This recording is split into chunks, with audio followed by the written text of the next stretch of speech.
Question है if 2 raise to the power a plus 4 raise to the power b plus 8 raise to the power c equal to 328 और बोल रहा है कि जो a b c है वो क्या है, बिलोंग्स टू इंटीजर है। बिलोंग्स टू मतलब a b c जो भी होंगे ये क्या होंगे, इंटीजर्स होंगे। ये बात समझ में आ रहा है? तो पूछ रहा है वो कि a plus 2b plus c divide by A B C का क्या मान होगा। ए बी सी का क्या मान होगा? ऑप्शन ए बी सी और डी। 1/2, 5/1/2, 5/8, 13/24 और ऑप्शन डी है 5/6। क्या दे रखा है? 2 raise to the power A दे रखा है, आ रहा समझ में?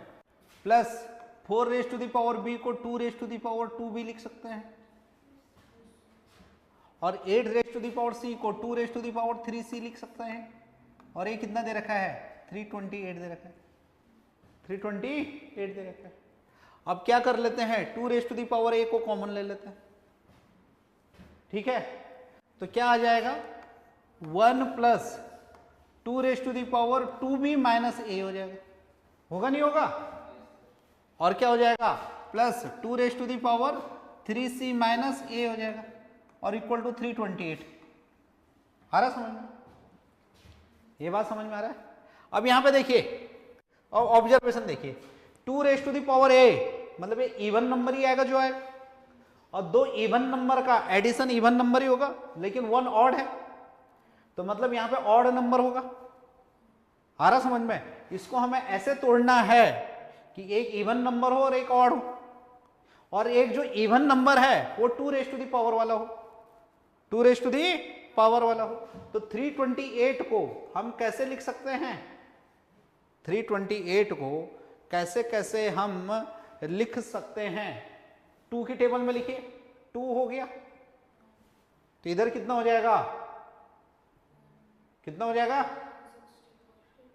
कितना हो जाएगा 2, अरे क्या बोलते हैं 164 हो जाएगा, 164 को फिर 2 की टेबल में लिखिए, 164 को 2 इंटू 82। आ रहा समझ में? फिर 82 को 2 की टेबल में लिखिए, कितना हो जा रहा है 2 इंटू 41। ये बात समझ में आ रहा है? 2 इंटू 41 तो क्या हो जा रहा है ये 2 raise to the power 3 into 41। हो जा रहा नहीं हो जा रहा है? ऐसे ही तो हो जा रहा है ना ये, 2 raise to the power 3 into 41। Clear है? ठीक है। तो यहां पे हम कैसे इसे लिख सकते हैं, 2 raise to the power A है और 1 plus 2 raise to the power 2b minus A plus 2 raise to the power 3c minus A equal to हम लिख लेते हैं, इक्वल टू क्या लिख लेते हैं, इसको अब हटा देते हैं, छोड़िए, इक्वल टू हम लिख लेते हैं 2 raise to the power 3 into 2 raise to the power 3 into 41। आ रहा समझ में? अब देखिए 41 का बाइफर्केशन हमें ऐसे करना है कि वो 2 की पावर में जा रहा हो और 1 के साथ हो रहा हो, तो 1 प्लस 40 कर सकते हैं, 1 प्लस 40 कर सकते हैं, 1 प्लस 40 कर सकते हैं ना। लेफ्ट हैंड साइड क्या है, एक तो 2 की पावर वाला है और दूसरा क्या है, ऑड नंबर है, और ऑड नंबर क्या है 1 प्लस समथिंग है, तो इधर भी क्या है 1 प्लस 40 कर सकते हैं। और 1 प्लस 40 को हम कैसे तोड़ सकते हैं, फिर 40 को 40 का ऐसे बाइफर्केशन करना है कि वो क्या है 2 की पावर वाली बन रही हो। आ रहा समझ में? तो 2 की पावर वाली में क्या क्या बन सकता है, 32 और 8 बन सकता है, 32 और 8 बन सकता है, बन सकता, बात समझ में आ रहा है ना? ठीक है। तो क्या हो जाएगा यहां पे हो जाएगा 2 raise to the power A 1 plus 2 raise to the power 2b minus A plus 2 raise to the power 3c minus A equal to क्या हो जा रहा है ये 2 रेज टू द पावर 3 और यहाँ पे क्या हो जा रहा है, यहाँ पे क्या हो जा रहा है, 1 plus 2 raise to the power 3 8 और 2 रेज टू द पावर 5 हो जा रहा है, 41 आ जाएगा ना। अब आ रहा समझ में? तो अब दोनों में सेम पैटर्न आ गया। इसका मतलब a इज इक्वल टू कितना आ गया, ध्यान ये भी रखना है कि a b c इंटीजर ही आने चाहिए। a इज इक्वल टू 3 और 2b माइनस a कितना हो गया 3, तो 2b इज इक्वल टू कितना हो जाएगा 6, तो b is equal to 3, b is equal to भी 3 आ जाएगा।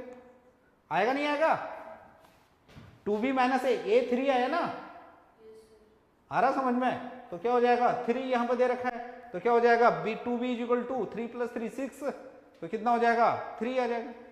और 2c माइनस a नहीं 3c माइनस a 5 आ रहा है, 3c माइनस a 5 आ रहा है, मतलब 3c कितना हो जा रहा है हमारे पास 3c 5 3 8, नहीं ये गलत हो जाएगा, ये गलत नहीं, ऐसे नहीं करना होगा, मैं abc इंटीजर हो रहा है ना, क्योंकि क्या होना चाहिए 3c माइनस a और क्या है 5, इन दोनों से क्या आना चाहिए इंटीजर आना चाहिए, तो 3c क्या हो जाएगा 8, तो हमें 3c माइनस a को 3 रखना होगा, तो c का क्या आ जाएगा हमारा 1 आ जाएगा,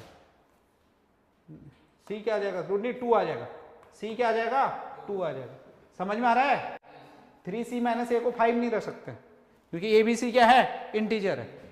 आ रहा समझ में? तो 3c माइनस a अगर 3 रखेंगे तो 3c इज इक्वल टू 6, तो c इज इक्वल टू 2 और 2b minus a is equal to 5 रखेंगे तो कितना हो जाएगा हमारे पास b इज इक्वल टू कितना हो जाएगा 4 आ जाएगा, फिर b इज इक्वल टू 4 आ जाएगा। ये भी ध्यान रखना है कि abc क्या आना चाहिए इंटीजर आना चाहिए। तो हो गया तो सवाल अब कितना हो जाएगा a is equal to 3 c is equal to 2 तो और b इज इक्वल टू 4, तो कितना हो गया ये 3 प्लस 8 प्लस 2, तो कितना हो गया 3 प्लस 8 प्लस 2 13 और ABC कितना हो रहा है 3 दूनी 6 चौक 24, क्या रहा है 13/24। समझ में आया?